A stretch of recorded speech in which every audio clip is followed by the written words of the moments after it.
The garden is dark, not metaphorically dark, physically dark. It is after midnight on a Thursday in the spring of the year 33, and the olive trees of Gethsemane are black shapes against a black sky, and there are torches moving through them. You can hear the soldiers before you can see them.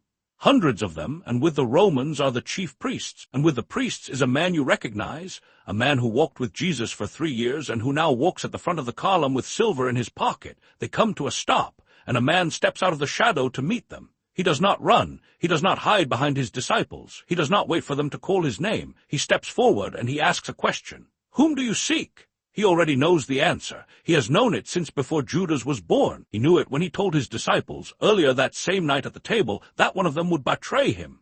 He knows everything these soldiers are about to do and everything that follows from it. He knows the nails and the vinegar and the darkness and the cry. And he asks anyway, whom do you seek? This is not a story about Bible trivia. This is not a list of clever sayings. This is not a Sunday school lesson you can finish by lunchtime and forget by Sunday afternoon. This is a story about a man who asked over 300 questions across the 4 Gospels and never once needed the answer to any of them.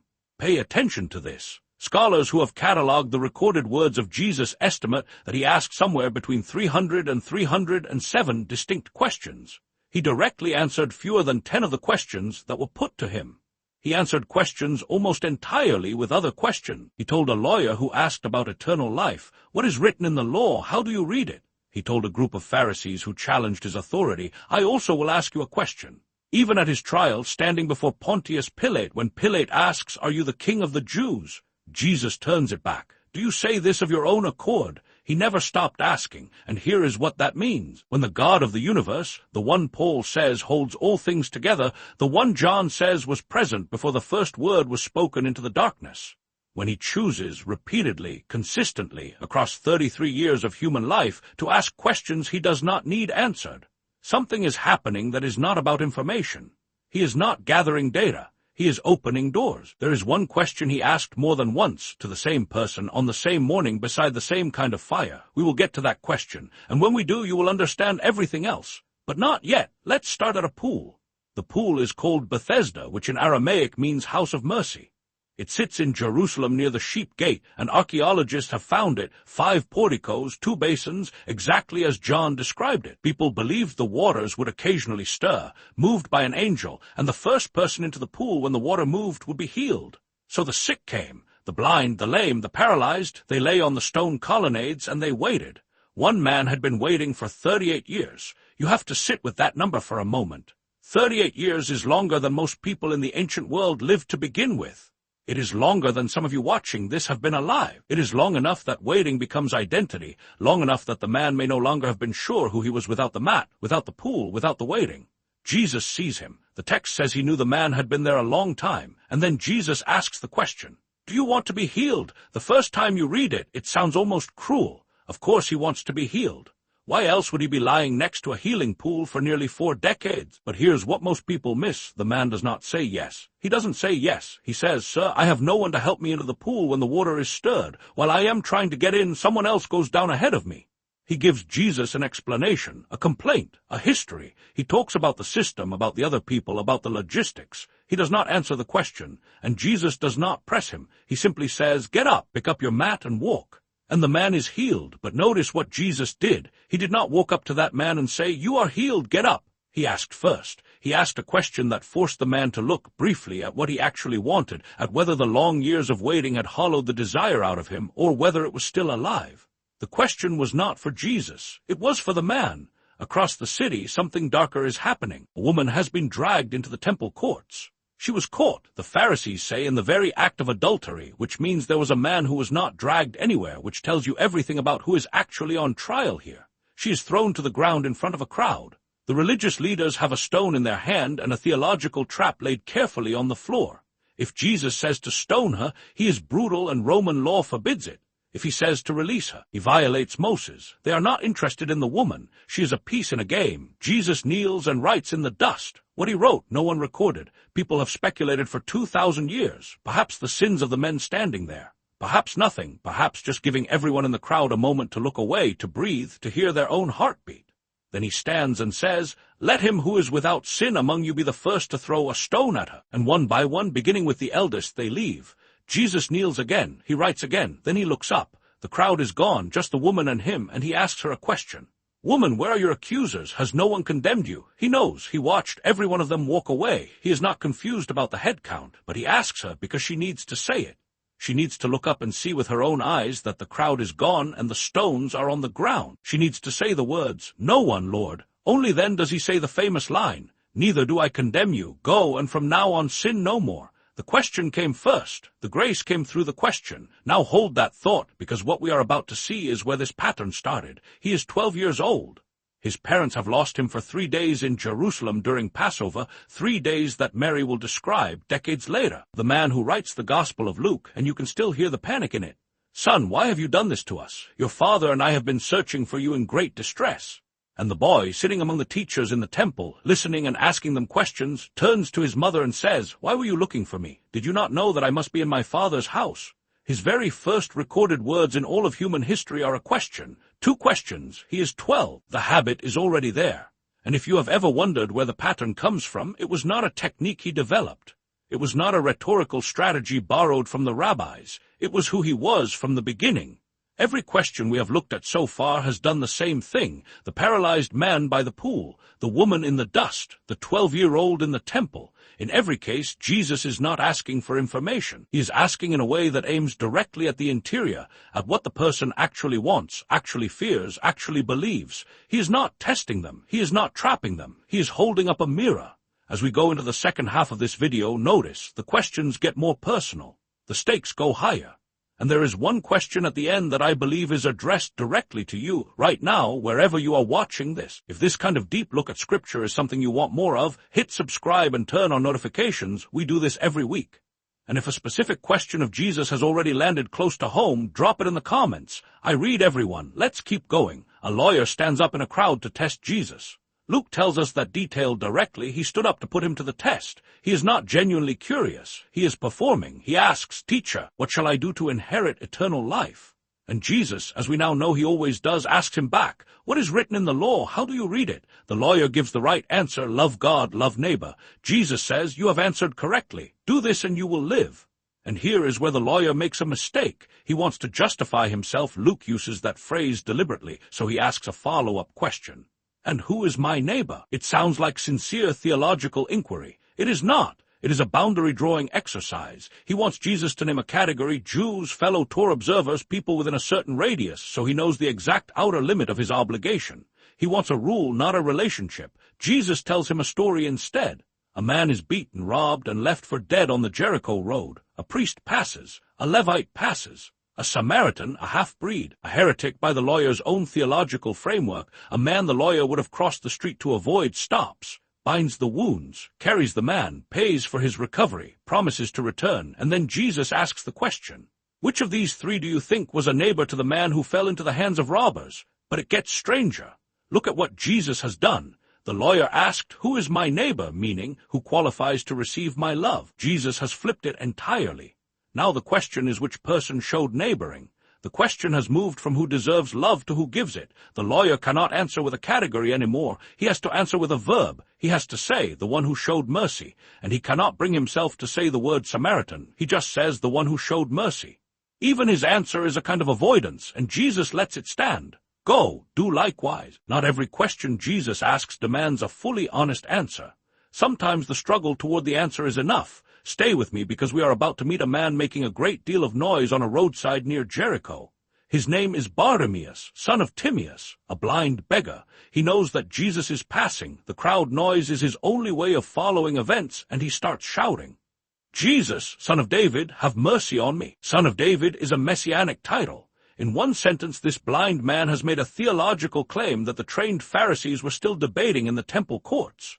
The crowd tells him to be quiet. He shouts louder. Jesus stops. Jesus, surrounded by crowds, days away from his final entry into Jerusalem, moving toward events he knows will end in his execution, stops. He has Bartimaeus called over. And when the man comes stumbling forward, still wearing his beggar's cloak, Jesus asks him, "What do you want me to do for you?" It is the most dignifying question anyone has ever asked Bartimaeus. Not "let me help you," which keeps power with the helper. Not "you need healing," which removes the man's agency. Jesus asks. He waits. He lets Bartimaeus say out loud in front of everyone exactly what he needs. "Rabbi, let me recover my sight." And Jesus heals him immediately. Bartimaeus follows him on the road. The only healed person in the Gospels specifically said to follow Jesus after the healing. The question gave him something more than sight. It gave him a self. Compare that to what happens on a road going in the opposite direction. It is Sunday, 2 days after the crucifixion. 2 disciples are walking from Jerusalem to Emmaus, a village about 7 miles out, and the text says their faces are downcast. They are done. Whatever they hoped Jesus was, whatever they thought was going to happen, it is over. He is dead. The tomb is sealed, and it has been sealed for 3 days. A stranger joins them on the road. "What is this conversation that you are holding with each other as you walk?" he asks. Cleopas stops walking. He looks at this stranger in something like disbelief. He says, "Are you the only visitor to Jerusalem who does not know the things that have happened there in these days?" You can hear in that grief turning briefly to irritation, which is what grief does when it gets bumped. The stranger asks, "What things?" He knows what things. He was there for all of them. He was there for the entry into Jerusalem, the arrest in the garden, the trial before Pilate, the nails and the cloth and the tomb. He was there for the angels and the folded linen and the women running back with news no one believed. He knows everything. He asks anyway. Because they need to say it. They need to tell the story, to put words on the devastation, to hear themselves describe a man they loved and lost.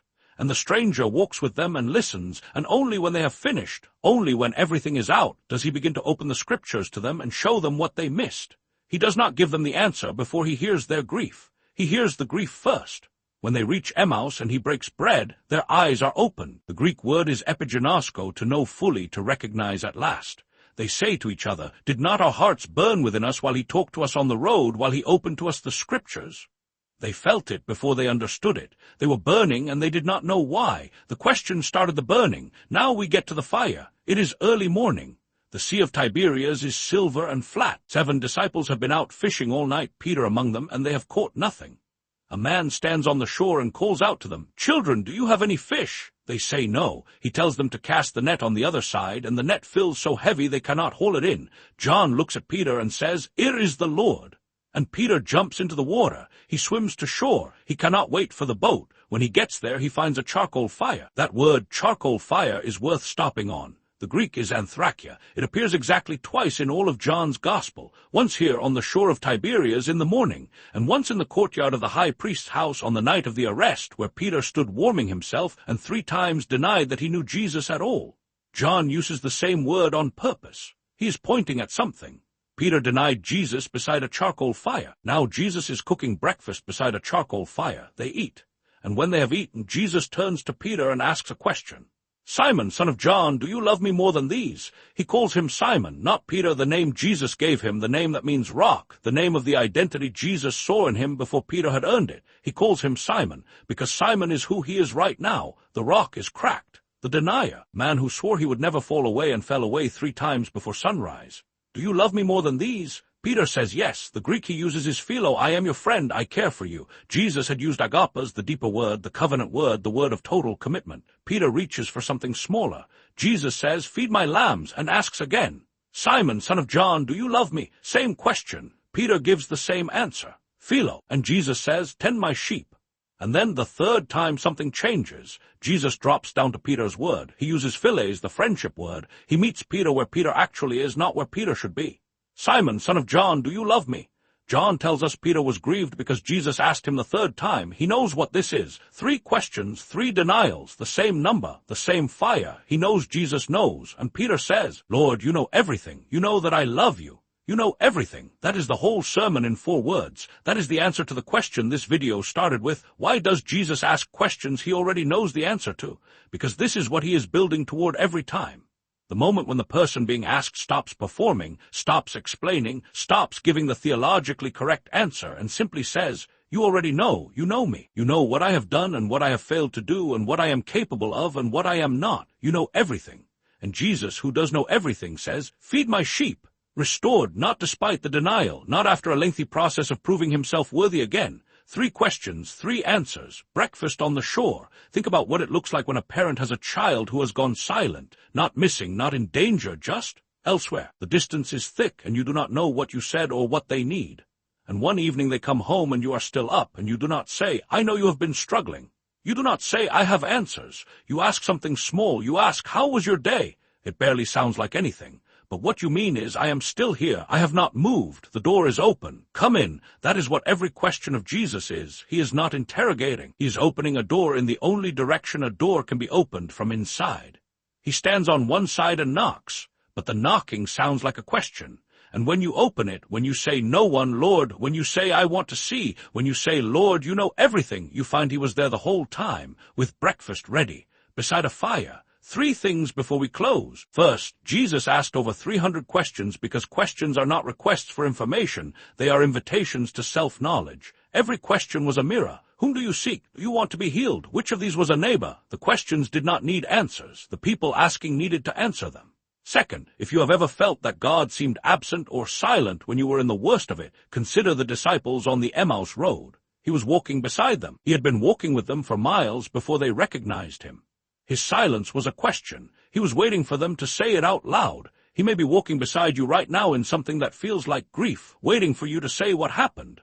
Third, and this is the one that stays with me, the final question Jesus asks in any of the Gospels, the question he uses to bring Peter back from the far side of failure, is not a theological examination. It is not a test of knowledge or doctrine or religious performance.